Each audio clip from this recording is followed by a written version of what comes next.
প্রবাদে আছে নগর পুরালে কি দেবালয়ে রায়। তারই জলজ্যান্ত উদাহরণ দেখা গেল ইসরায়েল সীমান্তবর্তী রাষ্ট্র লেবাননে। বলা যায় ইসরায়েলি হামলার মুখে এক প্রকার আঙ্গুল চুষতে চুষতেই বেঘোরে প্রাণ হারালেন দেশটির তথাকথিত সেনাবাহিনীর কয়েকজন সদস্য। এই হামলায় নিহত হয়েছেন আরও বেশ কয়েকজন। ইসরায়েল বলছে লেবাননের মাটিতে ইসরায়েলি হামলায় যেসব লেবানিজ সেনা সদস্য নিহত হয়েছেন তার দায়ও লেবানন সেনাবাহিনীকেই নিতে হবে।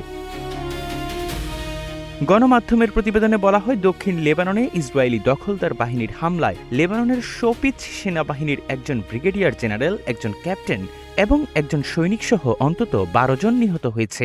জীবন অবাক না করলে কে করবে? 28% মিল্ক ফ্যাটের অবাক করার সাথে ফ্রেশ মিল্ক পাউডার। জীবন অবাক করুক প্রতিদিন। খারদালি নাবাতি সড়কে একটি সামরিক যান লক্ষ্য করে চালানো হামলায় নিহত সামরিক সদস্যরা হলেন ব্রিগেডিয়ার জেনারেল ওয়াসাম সাবরা, ক্যাপ্টেন এলি খুরি এবং সেনা সদস্য হুসেইন গাজাল। যুক্তরাষ্ট্রের মধ্যস্থতায় আলোচনায় লেবানন ও ইসরায়েল একটি শর্ত সাপেক্ষ যুদ্ধবিরতিতে সম্মত হওয়ার মাত্র কয়েকদিন পরই এই হামলার ঘটনা ঘটে।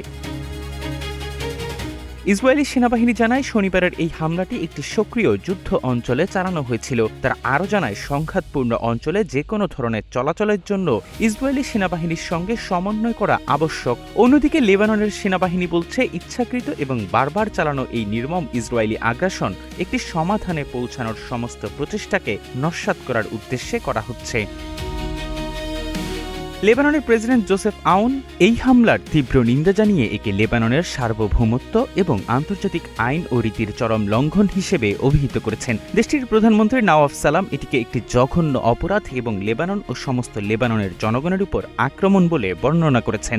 যদিও বিগত কয়েক বছর যাবৎ হিজবুল্লাহর উপর সশস্ত্র আগ্রাসনের সময় এই দুই নেতার কোনো মন্তব্য সচরাচর দেখা যায় না। এমনকি লেবাননের কথিত সেনাবাহিনীও নিজ দেশের ভূখণ্ডে ইসরায়েলি বাহিনীর অবস্থানকে প্রতিরোধ করতে বিন্দুমাত্র আগ্রহ দেখায়নি। এই হামলার বিষয়ে লেবাননের সশস্ত্র গোষ্ঠী হিজবুল্লাহ বলছে, শনিবারের হামলাটি একটি জঘন্য অপরাধ। তারা লেবানন সরকারকে অভিযুক্ত করে বলেছে, ওয়াশিংটনে শত্রুদের দাবির কাছে সম্পূর্ণ আত্মসমর্পণ করার মাধ্যমে সরকার দেশকে রক্তপাতের মুখে ঠেলে দিচ্ছে। ইরানের পররাষ্ট্র মন্ত্রণালয়ের মুখপাত্র ইসমাইল বাঘাই জানিয়েছেন, এই হত্যাকাণ্ড পুনর্নিশ্চিত করে যে ইসরায়েল লেবাননের সমস্ত উপাদানের উপর নিজের দাবি প্রতিষ্ঠা করতে চায়। ইসরায়েলি হামলায় লেবাননের সেনা সদস্য বা কর্মকর্তারা নিহত হওয়ার ঘটনা এটি প্রথম নয়। 2 মার্চ সংঘাত শুরুর পর থেকে এখন পর্যন্ত 50 জনেরও বেশি সেনা নিহত হয়েছেন। তবে এবারই প্রথম কোনো উচ্চপদস্থ জেনারেল নিহত হলেন। মূলত এসব হামলার জবাবে লেবানন সরকার যা করতে পেরেছে তা হল, দেশটির দক্ষিণ অঞ্চলের যেসব গ্রাম ও শহরের দিকে ইসরায়েলি বাহিনী অগ্রসর হচ্ছে সেখান থেকে নিজেদের সেনা প্রত্যাহার করে নেয়া।